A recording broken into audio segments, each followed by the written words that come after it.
What's going on, everyone? My name's Eric, and today on the channel we're going to be taking a look at this sweet guitar here. This is an Ormsby guitar, and this is the Dino Cazeras signature guitar here. And this guitar is one of a few different options that Ormsby offers for the Dino Cazeras model. This guitar in particular is a 6-string multi-scale guitar, and it is just a stealthed out, like, no-nonsense metal machine, and I love pretty well everything about it. And if this is your first time checking out one of my videos, what I like to do here is actually showcase the guitars that I'm working on and give you a DIY approach and actually show you how I fix these guitars, teach you a few things along the way, so then you can actually learn from what I teach you and apply the things that I teach you to your own set of knowledge and guitar skills, and then maybe be able to actually fix your own guitars on your own instead of having to bring them into the guitar shop. And speaking of the guitar shop, this guitar has a really unfortunate history with the previous music store that it was left at to get repaired and get set up at before this owner brought this guitar on tour. And the story that the owner shared with me really reminded me of why I got into fixing my own guitars and setting up my own guitars instead of just handing them off to the local music store. And what I want to get across is that this is just like a crazy fluke accident that happened, and unfortunately it happened on this guitar, despite it actually looking still really good. And what I don't want you to all think is that all music stores are bad and they don't know how to set up guitars or anything like that.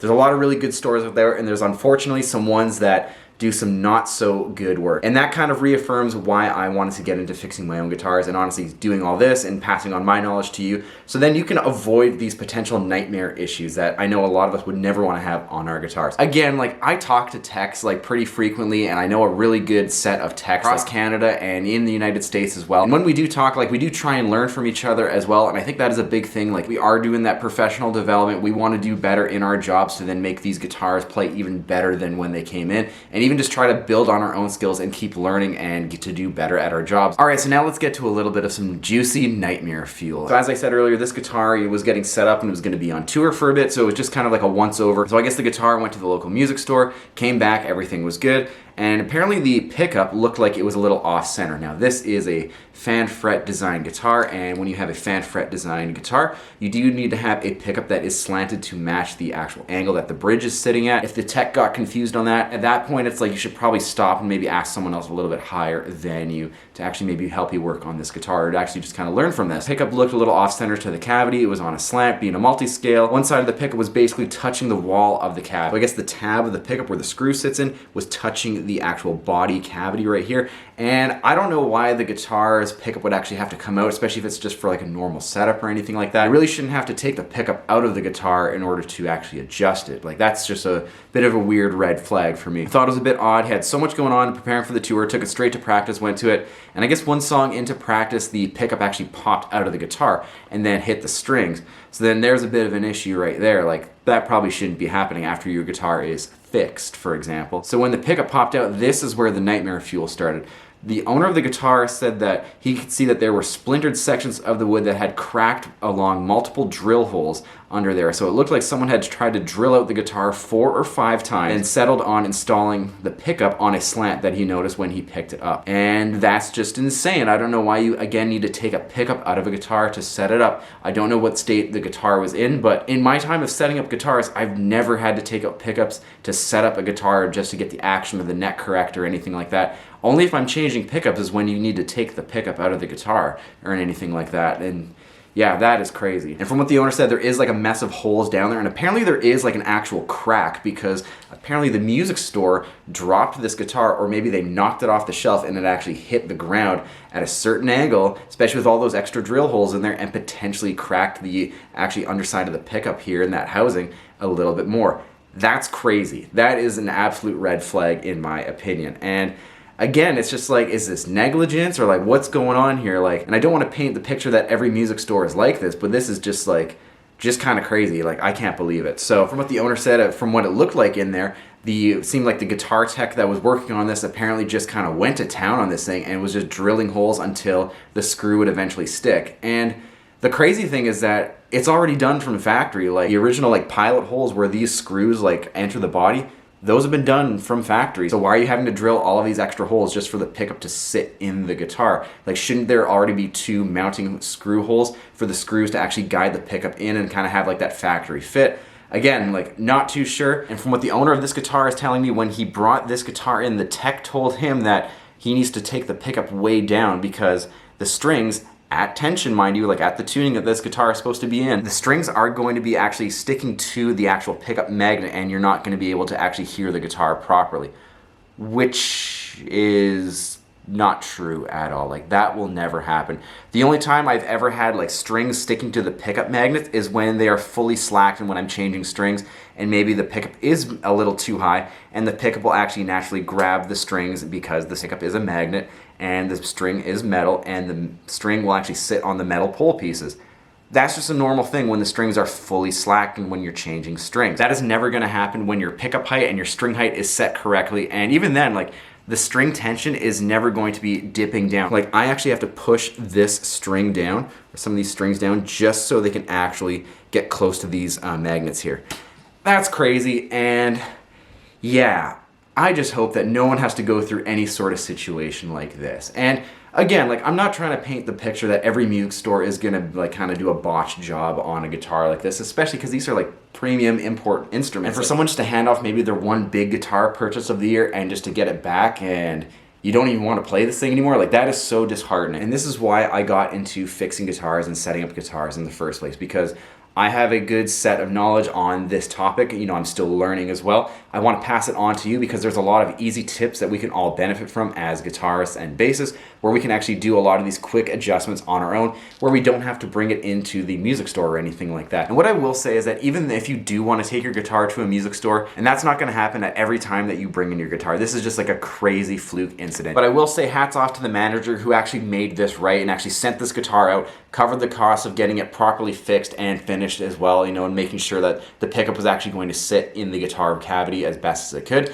And yeah, again, I don't know why this setup would involve so many more steps than it should have involved, and this is not going to happen to you at every time that you bring in your guitar. So at the end of the day, what you really need to do is find a really good trusted tech, a lot of word of mouth going on Facebook groups or anything like that. Get into those music scenes and see who is a good tech and actually just learn from the local community itself, especially if you're new to a city or if you're taking your first guitar in for like a first repair or anything like that and you're maybe not too sure who to bring it to. So do your homework, find a really good tech, and I'm sure you're actually going to have a really great setup and guitar repair experience outside of this one here. And even then, if the tech is willing to share their knowledge and their wisdom with you, and maybe take that as a learning opportunity where you can do a few simple adjustments on your own to get your guitar good so you don't have to keep bringing it in for the very simple issues that you can fix on your own. Alrighty, so nightmare fuel out of the way. Let's put this guitar on the bench and let's get this thing set up so it's good to go tour very soon. Alright, so here's the guitar on the bench here. This guitar does not need a lot for a simple setup. There's a little bit of a bow in the neck. That's just a simple truss rod adjustment, and the truss rod is actually down here. It's one of these spoke wheel adjustments like on an Ernie Ball Music Man. Real simple, real easy to use. Just need an Allen wrench and either go left or right to adjust your truss rod as you need it to. This has open pore wood here, so like ebony or rosewood, and I'm just gonna oil that and clean it up. The frets on this guitar look pretty good, and I'm pretty sure these are stainless steel frets, so we're not really gonna have to clean them too much, but if you want, you know, just get 000 stainless steel wool and just scuff them up just a little bit, you know, with a little bit of fret guards like that Music Nomad Frying Kit. Use that, and that's going to clean these frets up if they are dirty in any way, shape, or form. The bridge back here actually has a good amount of rust to it, so I'm going to take this apart and I'm going to show you how you clean your intonation screws and what I use to actually get rid of rust on any sort of like chrome hardware or any sort of moving part. Otherwise, that's kind of it. That's all this guitar really needs. And the owner of the guitar requested that I don't touch the pickup, so I'm just gonna do that. I'm not gonna touch the pickup and respect the owner's wishes. What I will say is that if your pickup is pretty low on your guitar and you're worried about signal output, essentially what you can do is just run a tube screamer or an overdrive of your choice in front of the signal to really boost it. Or if you're plugging into your interface, really just turn up the input DI signal, and then that will actually help you get a louder signal when you're either recording or playing live on your guitar. Real simple setups don't need a lot of crazy extra steps. So let's hop right into this and get this guitar back to where it should be. Alrighty, so I'm gonna get a few close-ups on this, but as you can see here, the intonation screws for each of the strings here, they have seen some better days, and you know, even some of the saddles and the adjustment screws for the action here on the saddles. At the end of the day, this guitar actually gets used, and that's the point of these guitars. They're supposed to be actually getting used rather than sitting for the most part. So if you're in a situation like this where some of the actual moving parts in here are actually all rusted out on your Tune-O-Matic or your string through bridge, actually a pretty easy fix, and this is all stuff that you can get like at a local hardware store or any like Walmart or anything like that. So essentially, like, what you want to do is actually just take all of these screws out, and you want to keep all of these saddles and the screws in the same order that you took them out. So I'm going to start with the 6th string here, I'm gonna take that out. I'm gonna move the saddle just to the side here. Pop that screw out, get the spring. And as you can see here, there's a good amount of rust on the screw here. And that's actually gonna impact the usability of this screw here and how much you can actually intonate the saddle because there's so much rust caked onto the actual threads that saddle is going to be moving back on. So then you're gonna take out all of the individual screws and the saddles, and you're gonna put them all in order just so you don't mess up the order, because these saddles are actually made for certain strings. So you wanna make sure they're all in order the way they come from the factory. All right, so you can see there's a ton of rust and gunk and just grime on the base plate of this bridge here. So then when you have all the saddles out of the base plate here on this bridge, what you wanna do is actually go ahead and tighten it down. I'm gonna do that real quick, real easy. Just need a screwdriver for that. That's gonna make sure that the bridge is actually sitting as tight as it should be. And under the bridge is actually where the ground cable sits that goes from the electric guitar circuitry. And that's what's actually going to ground the strings. So then you're not gonna get any sort of like grounding issues that come standard on maybe some of those Harley Benton guitars that I reviewed a couple of years ago. The Black Flying V, that had a pretty bad grounding issue. So if you are getting some sort of like grounding issues, make sure you check under the bridge here and make sure that the ground cable is actually sitting flush to the actual backside of the base plate of this bridge here. Next thing you wanna do is actually get rid of some of the gunk out of here, and essentially if the gunk is not built up too bad, all you really need is something just to kind of break up the actual gunk. So I'm gonna use a little bit of this contact cleaner here. This is safe on metal, so this is gonna be good for the bridge here. Again, you just need to actually get a little bit of like liquid in there just to break up some of that gunk. This does not have to be like the all-in-one cleaner or anything. What I like to use is also a toothbrush and really get in there and really kind of like, almost like as if you're brushing your teeth, and really work it in there. Really get all of that dirt and that grime out of there.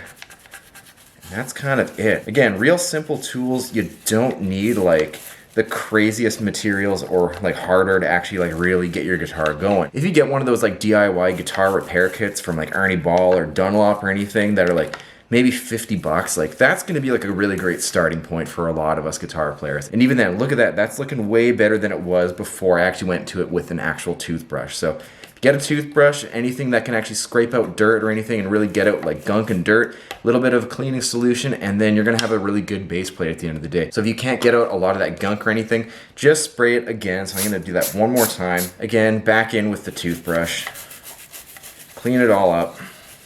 And if there is any gunk where the actual intonation screws sit in the back here, what you could do is actually get a little bit more detail and actually throw some pipe cleaner and run it back and forth in here. And that's just gonna make sure that all the gunk that is in the back here where these intonation screws sit is just gonna be completely gone. So then your screw is actually gonna move much more efficiently than it would be if it was all covered up with gunk in this back plate here. Simple problems require simple solutions. All right, so next up, let's deal with these intonation screws. And what I'm gonna show you is a real easy method to actually getting rid of all of the rust on these intonation screws here. I have a can right here. I have a little bit of CLR, calcium lime rust. What I'm gonna do, pour a little bit into that can right there. And then what I'm gonna do is actually put all of these screws and the springs into the CLR here. Gonna drop it in one by one. What you wanna make sure is all of these pieces in here are actually fully submerged by the CLR. You're gonna let these pieces sit in the CLR just for a little bit here. You don't want them to sit too long. And then you're gonna slowly empty that CLR out and then rinse these with some cold water just to make sure all of that CLR gets off of these moving parts here. And there we go. The intonation screws and springs are essentially back to life. And when you're at this stage, let those screws and those springs dry for a little bit longer. Then once they are dry, you're gonna put them back and reassemble the bridge. All right, now here we have the Ormsby Dino Cazeras model all finished up here. As you can see here, we got the action hilariously low, as I like to have it on pretty well all of my guitars for the most part. It just makes the guitar so easy to play, and I will say, like, there is no fret buzz on this guitar. I can still bend notes and they're not gonna fret out and everything like that. And again, real simple basic adjustments will get you a really killer playing guitar. All right, so now let's learn a little bit more about the Ormsby Dino Cazeras model. Now, this guitar has a couple different options that it comes in. This comes in a 6-string straight scale, multi-scale, and a 7-string straight scale and multi-scale option as well. As you can see here, this is the 6-string multi-scale version. This is from Ormsby's GTR line, made in Korea. And as I've said in the past, like, the Ormsby GTR series is a really fantastic bang for the buck, especially for an import guitar that is very modern and very metal focused. We have an ash body. We do have a hip shot fixed bridge here that is angled to account for the multi-scale design. I do remember when the initial GTR line was getting announced and there was an option where you can actually go vote for the specs that you want. And it seemed like a lot of people really wanted this actual like tied in like hip shot bridge, and I did as well. And it's pretty cool to see that that like my voice was heard in this, and now like this is actually like a standard feature, which is kind of cool. We then have a very simple electronics layout here. We have one Seymour Duncan Retribution Dino Cazeras signature pickup with one volume knob right here. I believe this is a passive pickup that has an active preamp, or maybe it is an active pickup but it has like a passive design. I gotta double check that, but this is a really great sounding pickup, as you're gonna hear later on. Even though the pickup is sitting pretty low as I described earlier, this pickup has a lot of output and has a lot of really great note clarity, which is obviously a big part of Dino's playing. Flipping the guitar over, this is a bolt-on construction, and this upper access heel is all cut out so you can really get up to those higher frets for lead playing, and honestly, like, this is pretty unbeatable in my opinion. Like, I can get to all 24 frets very easily, and I don't have to really position my hand in an awkward way like this to really get to those higher frets. Really great design choices here. We have an ebony fingerboard with 24 stainless steel frets here. Again, fantastic value here. Stainless steel frets should be on every guitar, in my opinion. And because this is a multi-scale design, this guitar does have technically 2 scale lengths. Very interesting choices on the scale lengths on this particular guitar. The treble side on this guitar is around 26.5 inches, and on the low side, this is around 27.5 inches. But it is actually very comfy, so if you are ordering this guitar blind, like, this is actually very easy to get used to. And honestly, like, I'm not the tallest person on earth, and I do like these baritone and extended range guitars, and my hands just feel like super comfy playing this thing. Like, there's no real awkward like stretches I had to make to actually get used to it. Like, very comfy. So if you are considering the 6-string version of the Dino Cazeras models and you're maybe kind of unsure about the scale length, like, I've had a great time playing this, and I've had no issues adjusting to the a little bit longer than normal scale length design on this guitar here. Flipping the neck over, we have a 3-piece maple and Paduke neck here. This is Dino's custom neck taper as well. This is an 18mm D-shaped neck, and honestly, this is like probably one of the comfiest necks I've ever played on like a 6-string, like really metal focused guitar. Like, this neck is very thin and it is pretty wide. It kind of reminds me of a Charvel Jackson from like the 90s or the 80s, like very low profile neck here, really just stays out of your way. And if you do have a keen eye, this might look like the neck on an older Dino Cazeras signature model, or maybe some of those older guitars that he actually used to play. We do have the reverse headstock here, a little bit different from the Hype GTR 8 that I have. I do like how this is kind of like tied in, kind of makes it a little bit more finished up. Looks pretty cool, I still like that. We then have Ormsby branded locking tuners, and I think these are made by Hipshot. They work great, and there's no real issues with these tuners at all. We got Dino's signature on the back of the headstock, and one cool thing about this guitar is that this has big Lumenlay side blocks here, and this is a really great feature here. And if you're unfamiliar with the Lumenlay technology, essentially what this does is that you can throw your phone light or any sort of light source onto it and charge these actual like blocks on the side here. Charge those up, and they will actually glow for the majority of your set when you're playing under a dark stage. And because this guitar has no inlays here, this is a really great way to navigate the fretboard. And since these blocks are actually so big, and they're much bigger than like a traditional side dot, this is a really easy way to actually navigate the fretboard. And I actually saw Fear Factory a few months ago, and they do have a crazy light show. And one thing I will say is that I can only imagine how great having these big side blocks of Lumenlay are for just navigating the fretboard. Really great design choice here. We have the output jack down here. It is also a barrel jack. It's kind of cool that it's hidden away here, but still a barrel jack, not really my preferred style of output jack. They do fail a little bit quicker than your traditional output jack, but this is just an easy part to fix. This guitar also does come in a couple of different colors as well. There's a purple version of this. There's also a white and a red camo, which are personally some of my favorites. And there is a couple print tops, which actually have some of Fear Factory's album artwork on the guitar. Pretty cool to see those, and I know Dino has played those live, and yeah, if you're a super Fear Factory fan, like, that's probably something really cool to add to your collection. But otherwise, that is the Ormsby Dino Cazeras model, kind of all in a quick overview for you all. Yeah, I'm really pleased with this guitar here, and even though this had like a nightmare story before, like, this thing sounds fantastic, as you're gonna hear in just a sec, and it plays great, and yeah, I'm like a little bit thinking of maybe grabbing one of these because it's built so well, and Dino knows how to spec out a really killer guitar, and Ormsby clearly makes really awesome guitars. So with all that being said, why don't we just hear this with a couple isolated guitar tones?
Alright, and that's going to do it for the Ormsby Dino Cazeras signature guitar kind of review and restoration here. And honestly, like, all nightmare fuel aside, like, with that crazy story, like, I would still buy this guitar. Like, this is a fantastic guitar. Feels really great. The neck is, like, out of this world comfy and, like, thin. Like, there are literally no restrictions on, like, using this guitar or anything like that. Like, you can get to all the frets. The neck is super comfy. The back neck heel, like, feels really great. The guitar is, like, really light. It fits my body really well. And even this multi-scale design, even though it is a little bit longer than normal, like, I would totally grab this and even just keep it as, like, a standard E guitar, or even, like, tune it all the way down to, like, what I brought this guitar down to, like, drop A.